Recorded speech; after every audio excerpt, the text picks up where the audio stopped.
자, 우리 주위에는요, 하나님을 부인하는 자들이 많습니다. 물론 여러분이 잘 아는 예수를 믿지 않는, 교회를 다니지 않는 그런 분들일 수 있겠죠. 자, 하나님을 믿는다 할 때도 우리는 때로는 하나님 정말 살아계실까? 하나님 정말 우리의 구원자가 맞을까? 하나님은 과연 우리 인생들 가운데 눈을 감거나 졸거나 주무시지 않고 나를 향해 바라보시는 사랑의 하나님 맞을까? 그런 것들이 느껴지지 않아 절망을 느낄 때가 있습니다. 특히 여러분, 친구 목사님 중에 한 분이 이제 저와 대화를 하는데 이런 말을 해요. 갑자기 어느 날 자기 아들이 교회를 안 가겠다라는 거예요. 난 하나님이 안 믿어져요, 아빠. 나 교회 안 다니면 안 돼요? 난 하나님을 믿어야 할 이유를 못 느끼겠습니다. 이렇게 말할 때 목사님의 마음이 무너졌다고 합니다. 야, 내가 과연 목양을 할 수 있을까? 이렇게 하고도 내가 성도들에게 예수를 믿고 또 주일 성수를 하라는 말을 내가 어떻게 할 수 있을까? 목회를 그만둬야 하는 것 아닌가? 내가 과연 목사로서 자질이 있는가 하는 그런 자괴감이 들더라는 거예요. 물론 그 아이는 제가 잘 성장해서 지금 교회를 잘 나오고 또 예수를 잘 믿고 있긴 해요. 그럼 근래 제가 이렇게 신방을 다니면서도 꼭 신방 끝에 묻습니다. 가장 절실한 기도 제목 또는 제가 꼭 해드렸으면 하는 그 기도의 제목이 뭡니까? 대부분의 우리 권사님 또는 집사님 그 모든 이 신앙의 여정 가운데 딱 하나, 목사님 이 저를 위해서 기도해 줄 건요, 저는 이제 살 만큼 살았고요, 저는 하나님의 은혜를 누릴 만큼 누린 사람이에요. 근데 제 아들, 제 여식, 제 손자, 손녀, 그렇게 주일학교 때는 교회를 잘 다니고 봉사하고 헌신했는데 지금 교회를 거들떠보지도 않고요, 신앙생활을 완전히 접었어요. 목사님, 우리 자녀들을 위해서 꼭 좀 기도를 해 주십시오. 이게 정말 그 진심 어린 어머니 또는 부모로서의 그런 가지는 간절한 마음이겠죠. 정말로 그 마음 속에는 이 아들이 뭐 얼마나 잘 살고 얼마나 건강한가, 이것보다 더 중요한 것, 정말 하나님을 믿는 이 신앙을 저버리지 않도록 그 마음 가운데 간절한 소원함이 있어요. 믿음의 동역자 여러분, 과연 하나님께서는 살아계신가? 여러분에게 각자 질문을 드린다면 어떻게 대답을 할 수 있을까요? 여러분, 봄, 여름, 가을, 겨울이 왜 생기죠? 태양의 문제가 아니죠. 태양은 그대로 있는데 지구가 이 공전과 자전을 통해서 때로는 가까워졌다가 때로는 멀어졌다 하기 때문에 봄, 여름, 가을, 겨울이 생겨요. 우리의 눈 또는 우리의 상황, 우리의 인식의 문제인 거죠. 태양을 중심으로 도는 것처럼 태양이 변하는 게 아니라 이 지구가 변하는 거예요. 그럼 인간은 이 존재론적으로 이렇게 상황에 따라 느낄 수밖에 없는 거예요. 환경이 내가 원하는 대로 잘 풀립니다. 그러면 하나님이 살아계시고 하나님이 나를 사랑하시고 또한 하나님에 대한 신뢰도 내가 그만큼 커져요. 그런데 그때는 따뜻한 봄이고 강렬한 여름이 되겠죠. 근데 내가 원하는 대로 내 삶이 풀리지 않아요. 그걸 뭔가 고난이 있고 절망이 있고 아쉬움이 있어요. 그러면 당연히 하나님에 대한 인식이 희미해집니다. 과연 하나님은 나를 사랑하시는 걸까? 외로워져요. 마치 가을과 오목한 겨울처럼 느껴질 때가 있습니다. 결국은 어때요? 오늘 우리의 느낌, 우리의 의심, 우리가 가지고 있는 생각, 이거보다 더 강렬한 것, 더 진실한 건 뭐예요? 하나님이 실존하신다는 거죠. 우리는 뭐 어쩔 수 없이 환경에 의존할 수밖에 없습니다. 우리의 그런 늘 의심 많은 연약한 이 반응보다 실제 하시는 하나님의 은혜는 늘 강렬하다. 이게 여러분 성경 전반에 걸친 이 시인들 또는 선지자가 또는 제자나 사도들이 했던 고백이기도 합니다. 하나님께서는 그러면 이 시인이 어떻게 반응을 하고 하나님은 과연 어떤 분이시고 과연 계신가 하는 이 질문에 대한 그 인생의 궁극적인 질문에 대한 답을 어떻게 하며 노래를 부르고 있는가 한번 말씀을 보죠. 자, 오늘도 표절을 보니까 다윗의 마스길 하면 이 교훈이라는 의미죠.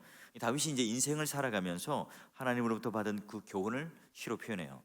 배경은 표제에 정확하게 담고 있지 않아서 잘 몰라요. 그렇다면 이 다윗이 살았던 총체적인 삶을 따져보면 됩니다. 자, 여기 어리석은 자는 그의 마음에 이르기를 하나님이 없다 하도다. 여러분 여기 어리석은이라는 단어는요 나발이라는 단어인데, 여러분 사무엘 상 25장에 여러분 기억나는 이름 있습니까? 나발. 예, 현명했던 아비가일의 남편이었죠. 자, 갈렙 족속이었고 또 40사람이었고 갈멜에게는 3,000마리의 양 1천의 염소를 키우는 어마어마한 부자였습니다. 이 다윗과의 관계 속에서 다윗과 잘 선대하지 못하고 대적을 이루죠.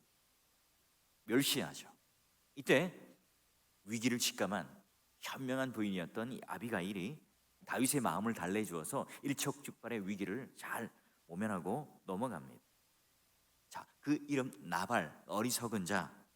자, 여기에 시편에 등장하는 하나님이 없다고 말하는 자는요, 우리가 세상에 나가서 흔히 만날 수 있는 무신론자를 말하는 게 아닙니다.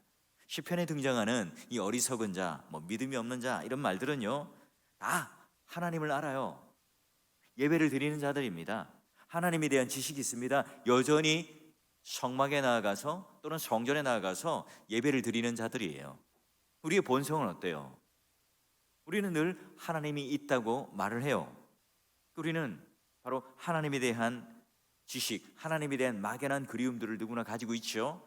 세상 사람들은 또는 종교가 말하기를 이건 종교의 씨앗이다, 신의 흔적이다, 또는 우리는 무한한 누군가를 추구한다. 다양한 방식으로 사람들은 그 모든 사람들의 마음에 신에 대한 배고픔, 신에 대한 인식, 또 신에 대한 우리의 어떤 지각함이 있다고 말을 해요.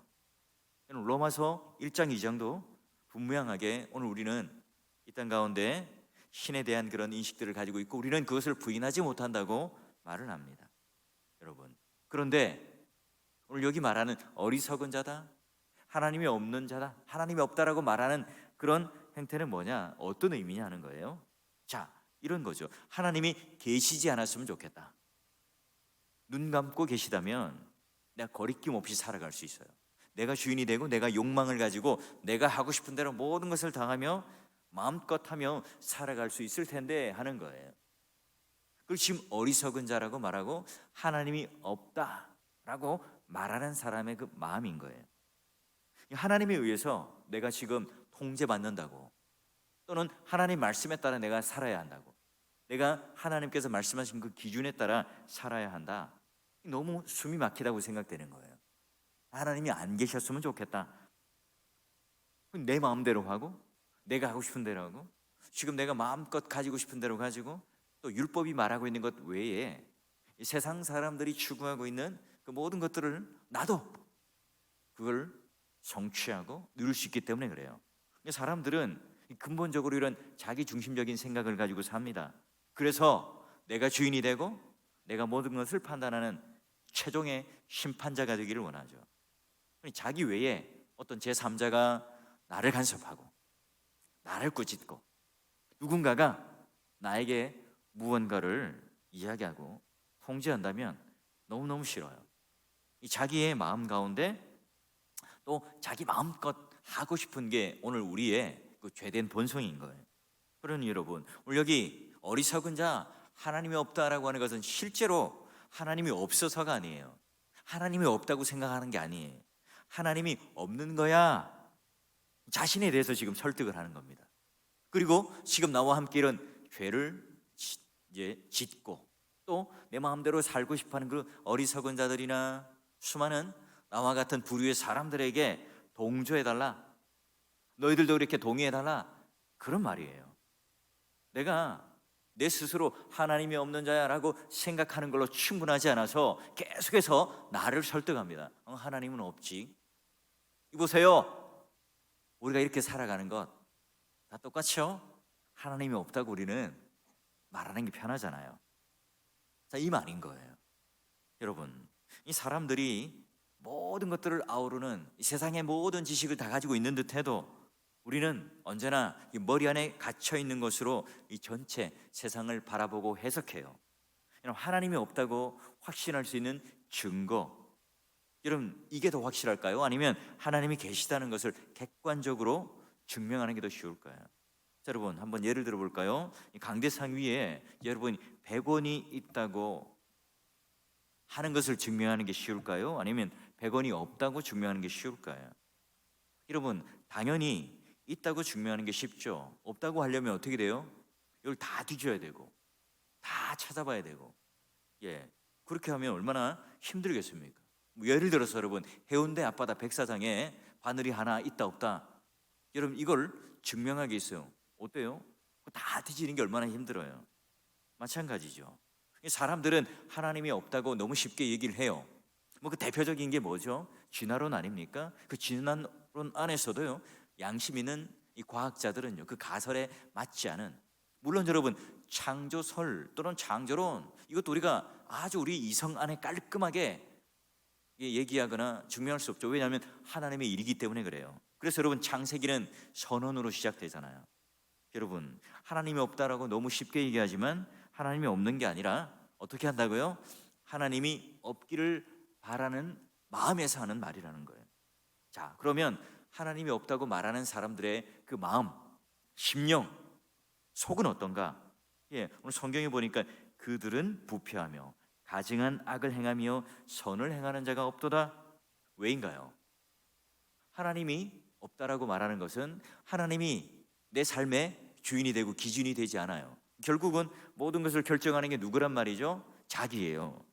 그러니 그 사람은 자기 한계 속에 갇혀 있고, 자기가 절대 선이고, 자기가 정이고, 자기가 모든 권력과 모든 힘을 가진 존재라고 봐요. 그러니 늘 자기가 보고 싶은 대로 보고, 또 자기 안에 어쩔 수 없이 갇혀 사는 존재가 될 수밖에 없어요. 여러분, 나 중심적인, 또 자기를 추구하는 이 삶, 우리는 누구나 다 난 아닙니다라고 말할 수 있습니까? 여러분, 설교를 하면서도 마찬가지예요. 하나님 뜻을 보여주고 하나님 영광을 드러내는 것, 여러분, 그런 한면, 놀라운 하나님의 말씀 뜻을 전하는 굉장히 중요한 사역일 수 있어요. 그러나 한편으로는 설교자가 성도들의 그런 마음 가운데 저 설교자, 저 목사님 저 정도밖에 안 돼? 여러분, 이런 멸시를 받는 존재가 되지 않았으면 좋겠다. 저 목사님 그래도 저 정도 괜찮아, 설교는 하지. 여러분, 이런 인정을 받고 싶어하는 마음이 생기는 거예요. 여러분, 우리가 행하는 모든 일들에는 그런 자기 중심성이라고 하는 것이 언제든지 깔려 있습니다. 말하자면 여러분, 바리새인들이나 종교 지도자들이 그 신약의 그 길거리에서 했던 그 기도도 마찬가지죠. 그들이 생각하기에는 얼마든지 어떤 종교적인 하나의 틀이었고, 그들이 생각하는 최고의 선이라고 생각했지만, 그러나 그 자기 중심성이라는 것이 깔려 있을 때 과시하고 자랑해요. 사람에게 보이려고 하는 거죠. 그러니 그 기준이 어디에 있단 말입니까? 선이라고 하는 것은 하나님만이 선이죠. 하나님이 계시고 그 말씀에 의해 통제를 받고 성령님에 의해서 빚어지고 만들어져 가는 것, 여러분, 그게 하나님께서 말씀하시는 선이에요. 그러면 2절을 볼까요? 자, 하나님이 하늘에서 인생을 굽어 살피사 지각이 있는 자와 하나님을 찾는 자가 있는가 보려 하신즉.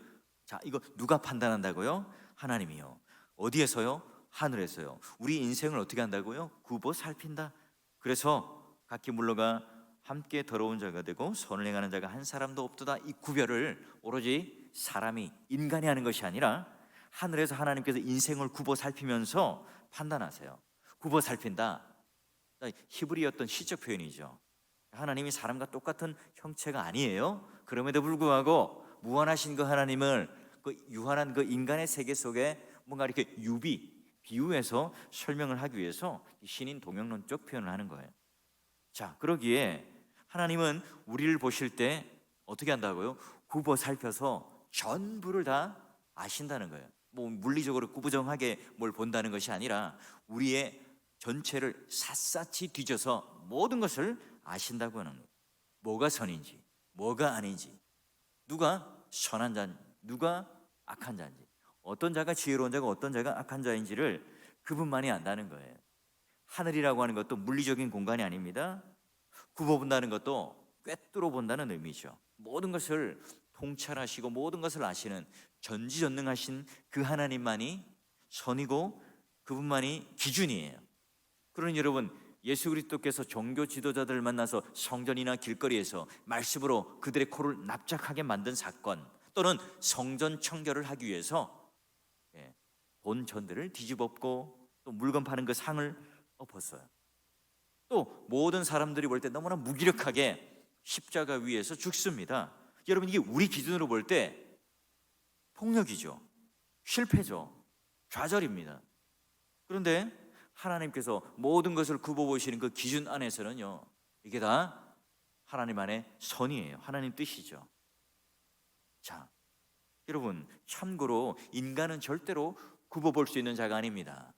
저도 역시 마찬가지죠. 우리 누구나 다 뭐 안다고 생각하고 좀 안다고 생각하지만 우리는 언제나 불완전하게 알 수밖에 없는, 희미하게 조각을 파편적으로 그림자만 어루만지고 살아갈 수밖에 없는 그 유한한 존재예요. 제가 뭐 1년에 뭐 한두 번 정도 이렇게 백화점을 가는 경우가 있습니다. 뭘 사러 이제 가는 경우가 있는데요, 그때마다요, 저는 두 군데 이상 가지는 않습니다. 그냥 첫 번째 집에 들어가면 사요. 그 점원이 말할 때 그분이 말하는 말은 정황무어한 것 같아요. 뭐 제가 굽어 살펴봐도 뭐 이 옷이 이 옷 같고 저 신발이 저 신발 같아요.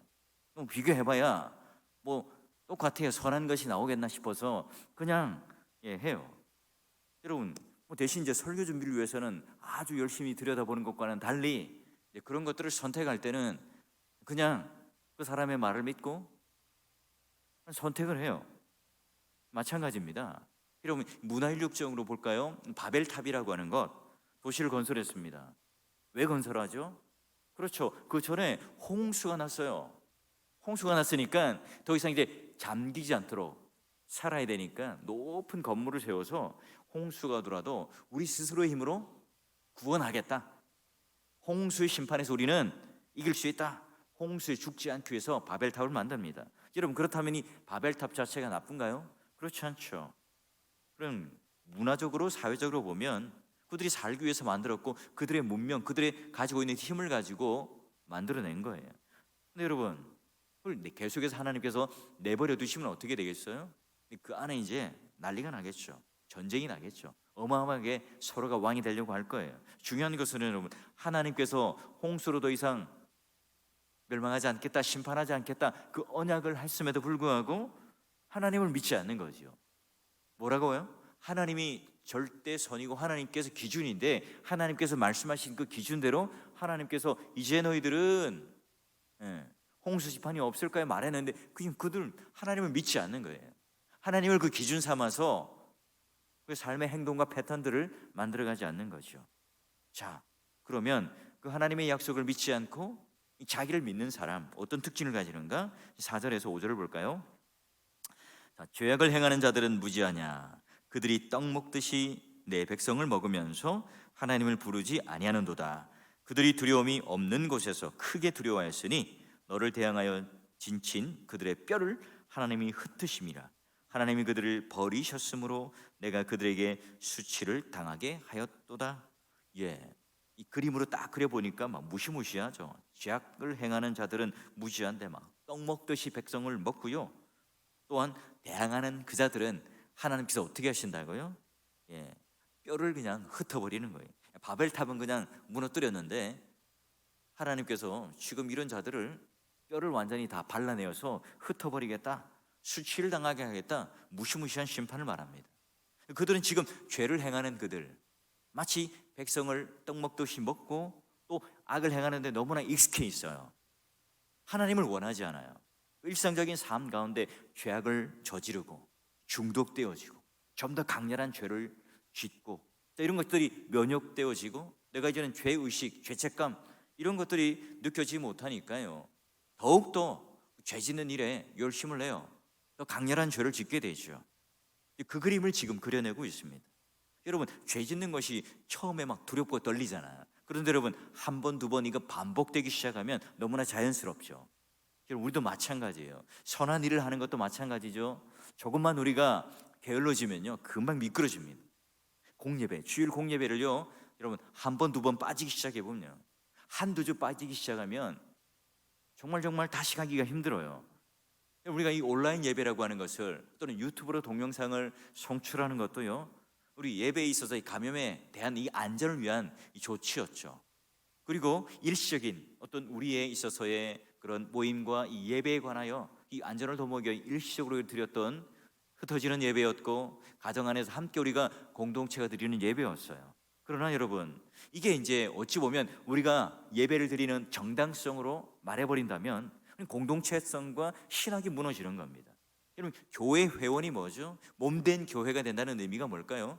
동일한 복음 설교를 듣고 여러분 성례, 세례와 성찬을 함께하는 식탁의 공동체, 한 몸을 이루는 공동체가 바로 교회죠.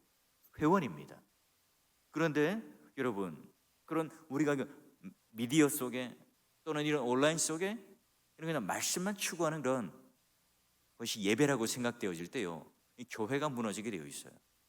여전히 우리는 그 교회 공교회성, 공동체성이라고 하는 하나님께서 몸이라고 하는 그 유비를 오늘 우리들에게 알려주신 이유가 바로 그 이유입니다. 하나님께서는 굽어보실 뿐만 아니라 이제 뭘 합니까? 행동하시고 개입하셔죠. 심판을 하십니다. 그리고 하나님을 믿지 않고 자기의 기준, 자기의 뜻, 자기가 원하는 악행을 가지고 살아가는 사람들에게 심판을 하시고 수치를 줘요. 그들이 하나님을 위협할 때 또는 하나님 백성을 도전할 때 하나님께서는 그들을 물리치신 후에 뼈까지 흩어버리시니 얼마나 무시무시한 말입니까? 여러분, 우리 이 세상을 살아가면서 우리를 한번 돌아볼까요? 그럼 팀 켈러 목사님이 이런 표현을 했더라고요. 우상이라는 그 내용에 대해서 좋은 것들이 많은데 우상 숭배라는 것이 무엇인가? 좋은 것들이 궁극적인 것이 되면 곧 우상이 될 수 있다. 좋은 것이 궁극적인 것이 되면 우상이 될 수 있다. 우리가 그렇죠. 이 우상이라고 하는 것이 어찌 보면 다 좋아요. 다 좋아 보여요. 우리 교회에 이제 세콤을 달았습니다. 왜 달았죠? 안전하기 위해서. 여러분, 안전을 도모하기 위해서. 여러분, 이거 안전 여러분, 이렇게 하다 보면 이것이 또 우리에게 우상이 되죠. 여러분, 예전에 좀 산다고 하는 집안에 담벼락에 보면 뭐가 박혀 있습니까? 뭐 소주병, 사이다병 이 잘라가지고 뾰족뾰족하게 세워놨죠. 여러분, 이런 안전을 내가 최우선의 궁극적인 것을 여기면 이것 자체도 우리는 우상이 될 수 있고요. 또한 사람이 우상이 되면 내 사랑하는 애인, 또 내 자녀 우상이 될 수 있죠. 물질이 우상이 되면 돈이 얼마나 좋습니까? 명예가 얼마나 좋습니까? 권력이 얼마나 좋습니까? 그게 궁극적인 것이 되어서 우상이 될 수 있다는 거예요. 그러니 여러분, 사람이나 물질이나 이 어떤 것들이 피조물인 이런 것들은요, 하나님이 될 수 없죠. 근데 우리 스스로를 구원을 못해요. 근데 그것이 오늘 우리를 구원한다고 착각을 해요. 그렇죠, 여러분. 우리는 처음 질문으로 돌아가면 궁극적으로 우리는 어떻게 하면 선을 행할 수 있을까? 우리는 어떻게 하면 신앙생활을 제대로 할 수 있을까? 어떻게 하면 우리는 하나님의 선을 붙잡고 살아갈 수 있을까? 여러분, 이게 우리가 신앙생활하면서 매일매일 궁극적으로 던져야 할 질문이에요. 자, 6절을 볼까요? 자, 6절을 한번 같이 읽어봅시다. 시작. 시온에서 이스라엘을 자기 백성의 포로된 것을 돌이키실 때에 야곱이 즐거워하며 이스라엘이 기뻐하리로다. 아멘. 그렇죠. 신앙생활은 끊임없이 질문을 던지는데 시온에서 이스라엘을 구원할 자가 누구인가? 시인은 분명하게 정답을 맞춥니다. 하나님이 자기 백성의 포로된 것을 돌이키실 때에 어떻게 됩니까? 야곱, 이스라엘 즐거워하고 기뻐하게 될 것이다. 나를 움직이는 힘이 무엇일까? 나를 구원하시는 분 누굴까? 궁극적으로 나를 여기 세우고 움직이게 하고 존재하는 그 힘은 무엇일까? 여러분, 이게 오늘 우리들에게 신앙생활할 때 가장 중요한 궁극적인 질문이라는 거예요. 우리가 교회를 왜 다니는가? 교회를 다니면 성도였다가 소리집사였다가 안수집사였다가 장로가 되는 그런 그 높은 그런 어떤 하나의 명예의 어떤 직분을 구할 수 있는 그런 목표가 교회 다닐 목적인가요? 교회 다니는 목적이 오늘 세상 사람들 앞에 내가 이 정도의 어떤 하나의 선함과 착함의 이미지를 포장할 수 있는 어떤 그런 하나의 좋은 어떤 종교적인 도구인가요?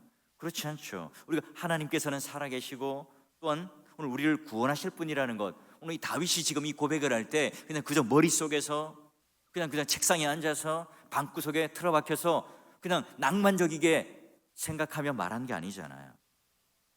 오로지 하나님뿐이라는 이 고백을 합니다. 여러분 잘 알고 있는 시편 23편도 어떤 내용입니까? 하나님의 놀라운 목자 되심, 내 인생에 있어서 하나님이 있으니 내가 만족합니다. 그가 진짜 왕궁에 있을 때 모든 것이 다 편하고 모든 것이 다 행복할 때 그런 시를 적었을까요? 아니잖아요. 그 시를 전체적으로 읽어보면 그 인생은요, 사망의 음침한 골짜기에 있을 때도 있고, 또한 그 인생은 수많은 어려움들 속에 있을 때에 있었습니다. 그럴 때 여전히 하나님을 놓치지 않고 그는 나의 목자이라, 그는 나의 영원한 목자에게 내가 부족함이 없다 고백을 하는 거예요. 여러분, 한국 교회가 위축되어지고 또 교회 성도들이 줄어들고 재정이 어려워진다는 그런 한탄 섞인 목소리, 또는 그런 문제를 제기하는 분들이 많습니다. 또는 지금 이 교회가 어찌 보면 세상에 사랑을 보여주는, 그 진실성을 보여주는 교회임에도 불구하고 오히려 위축되어지고 손가락질 당하는데 오늘 우리 모두가 다 굉장히 이렇게 쪼그라들고 있어요. 많은 목회자들 어떻게 하면 이 급감하는 그런 이 교회, 쇠퇴하는 이 교회 속에 이 부흥의 놀라운 결과를 이룰 수 있을까 질문합니다. 어떻게 과거로 돌아갈 수 있을까? 어떻게 좀 더 나아질 수 있을까? 우리는 사실 오늘 이 다윗처럼요, 우리 질문이 근본적으로 달라져야 합니다. 여러분, 이 상황에 진짜 하나님께서 말씀하고 싶은 게 뭘까? 과연 이 상황에서 우리를 진짜 구원하여 주실 분이 누구일까? 시온에서 이스라엘을 구원하는 과연 누구인가? 이 근원적인 질문을 다시 한번 해봐야 합니다. 여러분, 예전에 이 중국의 이 선교사님들이 가서 이렇게 지하교회에서 집회를 하고 나면 꼭 그런 그 지하교회 지도자들이 그런 말을 한다죠. 우리를 이 한국교회가 핍박과 고난에서 벗어나게 해달라고 기도하고, 이 지하가 아니라 좀 땅 위로 올라가게 해달라고 기도하는데요, 우리들은요 이 고난이 얼마나 귀한 줄 모릅니다. 이 고난은 하나님이 허락하실 때까지 있어야 한다고 생각하고요, 한국교회 성도들이 이 고난을 지나가도록 하는 것이 아니라, 없어지도록 하는 것이 아니라 고난을 통해서 힘을 얻을 수 있도록, 고난을 통해서 구원해 줄 이가 하나님이시라는 사실을, 그 신앙을 우리가 놓치지 않고 그 거룩함, 그 신실함을 놓치지 않도록 우리를 위해서 기도해 주십시오 라고 늘 기도를 했다는 거죠. 여러분, 한국교회가 점차 이 주일학교가 없어진다고 또 조급해하고 불안해합니다. 이 아이들이 하나님이 없다고 말하면 어떻게 될 텐가? 이 아이들이 나는 이제 교회 안 나갈 거예요, 하나님 믿지 않을 거예요 라고 말한다면, 그리고 예배의 현장을 떠나고 불신자와 결혼을 하고 이제는 하나님을 등지고 살아가는, 하나님이 없다고 말하고 그런 어리석은 자들로 살아가는 것을 우리가 보게 된다면 어떻게 되죠?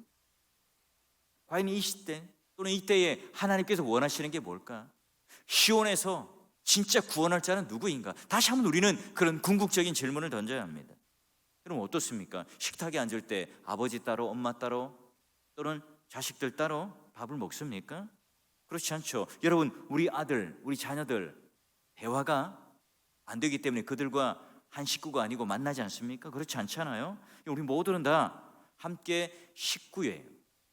또 교회도 마찬가지죠. 우리 모두 다 하나님 앞에 어린 아이로부터 노년에 이르게 모두가 다 한 성도예요. 성찬이라고 하는 것, 모든 사람들이 다 식사로 초대받았습니다. 여러분, 마찬가지입니다. 우리가 드려진 이 공예배도 마찬가지죠. 주일학교 아이들 또는 노년에 있는 모든 우리 성도들이 다 함께 예배를 드려요. 왜 우리는 소외를 시켜야 합니까? 이런 복음 설교 다 함께 들어야 하고요. 말하죠, 혹자는 목사님, 애들이 어떻게 설교를 이야기했어요? 나도 모르는데요. 아닙니다. 여러분, 요즘에 초등학교 교과서를 본 적이 있습니까? 우리 예전에 그 공부하던 수준이 다릅니다. 그리고 성경 말씀은, 복음은, 하나님 말씀은요, 우리 인간의 지각으로 깨닫는 게 아닙니다. 성령 하나님께서 조명하여 주셔야 깨닫는 거고요. 오늘 우리가 얼마나 많은 학벌을 가졌고 얼마나 많은 세상의 지식을 가졌는가가 하나님의 말씀을 이해하고 그분의 뜻을 알고 하나님의 선, 하나님의 기준을 붙잡는 게 아닙니다. 중요한 것은요, 오늘 교회 안에도 자꾸 이제 세상의 교육의 시스템이 들어와요. 그리고 언젠가부터 효율성을 따지게 되고 언젠가부터 또래 집단을 만들어내요. 여러분, 우리는 과거에 형이 있었고 또 동생이 있으면 형 따라 동생이 부모 대신하여 가르치기도 하고 돌봄도 하고 했잖아요. 마찬가지입니다. 여러분, 그렇다면 다시 한번 우리가 이 공교회라고 하는 것 또는 이 예배와 함께 이 가정을 책임지고 또한 그것을 집중한다면 오히려 여러분, 이 시대가 코로나19 시대가 위기가 아니라 기회이겠죠. 본질로 돌아갈 수 있는 기회일 수가 있는 겁니다. 여러분, 초대교회 우리 제자들 사도들 철없이 복음을 전했습니다. 그분의 은혜로 충분히 살도록 초대받았고 또 그분의 능력을 부여받았습니다. 세상 사람들 앞에 교회밖에 옳은 게 없다, 이걸 영향력 있게 보여주는 삶을 살았습니다. 여러분, 교회가 육체적인 것으로 속하며 살아간다면 이 교회는 더 이상 존재할 이유가 없는 거예요. 이 교회조차도 하나님을 믿는다지만 하나님이 없다, 아니 하나님이 없었으면 좋겠어요, 이렇게 말하고 살아가는 것처럼 보인다는 겁니다. 여러분, 위의 것, 이 땅에 와서 현실이 되는 그걸 연습하는 것이 바로 교회고요, 하늘에 있는 모든 것들, 신령한 것들, 복된 것들을 보여주는, 연습하는 것이 바로, 미리 보여주는 것이 바로 교회죠. 그래서 여러분, 교회는 언제든지 이 어둠을 뚫고 가요. 이 어둠과 함께 좌절되거나 어둠과 함께 실패하지 않습니다. 하나님께서 이런 어리석은 자들, 하나님이 없다 말하는 많은 사람들이 그렇게 절규하고 있는 이 세상 속에서도 이 시인처럼 하나님이 굽어보신다, 그 하나님의 간절함이 느껴지십니까? 그래서 손을 뻗어서 좀 너무나도 구체적이고 실감나는 그 하나님과 손을 좀 잡고 싶고 또 손이라도 좀 흔들고 싶은 그런 생각이 들지 않습니까? 하나님께서 무엇 때문에 우리를 굽어 보시는 걸까요? 하나님을 찾는 사람들이 있는가를 보기 위해서. 또 시온에서 과연 구원할 자가 누구인가, 이 궁극적인 질문을 던지고 있는 그 사람과 눈맞춤을 하기 위해서죠. 그러기에 예레미야 29장 13절처럼 너희가 온 마음으로 나를 구하면 나를 찾을 것이고 나를 만날 것이라. 그리고 오스왈드 챔버스 목사님이 쓴 주님은 나의 최고봉이라는 책 안에 우리는 하나님 말씀을 듣고자 하지만 듣지 않는 사람들의 일가를 하며 모세가 우리에게 말씀하십시오, 내가 듣겠습니다, 그 고백을 했던 그 성경을 인용하면서 그 하나님을 갈망하는 그 마음을 가졌던 것처럼 이것이 우리의 구원의 확신 또는 우리의 그런 구원받았다는 어떤 지식이 아니라 주님과 좀 더 친밀한 관계 속에서 지금도 여전히 하나님께서 나를 굽어 살펴보시고 반드시 역사하셔서 우리를 구원하실 하나님이라는 사실을 다시 한번 여러분 내 마음속에 누리고 확신하는 것을 통해서 오늘 이 기도가, 여러분이 기도하는 그 모든 내용들이 하나님과 이 관계가 더욱더 친밀해져서 이 세상 사람들과는 또 이 피조물과는 전혀 다른, 하나님은 우리를 굽어 보시기에 선하신 그 하나님이 오늘 내 기도를 반드시 들어주시고 반드시 그 기도에 대한 최고의 선으로 합당하게 응답하시는 그 하나님에 대한 신뢰를 누리면서 이 시간 하나님 앞에 그 기도의 세계 속으로 들어갈 수 있는 여러분 되시기를 주의 이름으로 축원합니다.